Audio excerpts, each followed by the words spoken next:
உடல் நலத்தையும் மனநலத்தையும் மட்டுமத்தையும் இங்கே பேசணும்.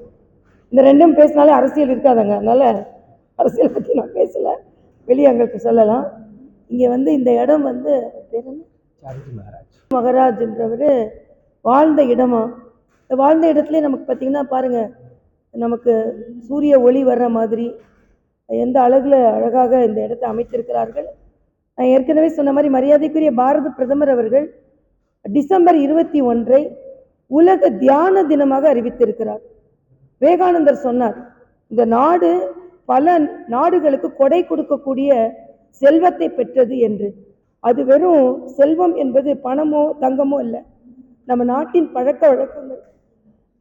அதில் பார்த்தீங்கன்னா இன்னைக்கு யோகா 92 நாடுகளில், இதில் ஒரு 10-15 இஸ்லாமிய நாடுகளும் யோகா தினத்தை கொண்டாடுறாங்க. அந்த மாதிரி இப்போ இந்த தியான தினம் என்பது, உலக அமைதி வேண்டும் என்றால் உடல் அமைதி வேணும், உடல் நலம் பேணப்பட்டால் உலக நலம் பேணப்படும். அந்த வகையில் இந்த தியானத்தை நாம் எல்லாம் பயில வேண்டும், பயிற்றுவிக்க வேண்டும். நான் ஏற்கனவே பேசும்போது சொன்ன மாதிரி அரசாங்கங்களுக்கு நான் வைக்கின்ற கோரிக்கை, வகுப்புகளில் தியான வகுப்புகள் கட்டாயம் இருக்கணும். தியான வகுப்பு இருந்தால் மற்ற வகுப்புகளின் பலன் சிறப்பாக கிடைக்கும். குழந்தைங்களுக்கு கான்செப்ட் நிறைய மார்க்கும் வாங்குவாங்க. அதனால் தியான வகுப்புகள் இருக்கணும், யோகா வகுப்புகள் இருக்கணும், உணவு முறை மாற்றங்கள் இருக்கணும். உணவு ஆரோக்கியமான உணவாக இருக்கணும். நான் பாண்டிச்சேரியில் துணைநிலை ஆளுநராக இருந்தபோது மில்லட் ஸ்நாக்ஸ் சாயந்தரம் நான் கொண்டு வந்தேன். குழந்தைங்க அசதியாக இருக்கிறதுனால சாயந்தர நேரம் மில்லட்டில் செஞ்ச பிஸ்கெட்டுகள், மில்லட்டில் செஞ்ச லட்டுகள் அவர்களுக்கு கொடுக்கப்பட்டது. காலையில் பால் கொடுக்கப்பட்டது. ஆக குழந்தைகளுக்கு கொடுக்கின்ற உணவு முறைகளையும் நாம் மாற்ற வேண்டும்.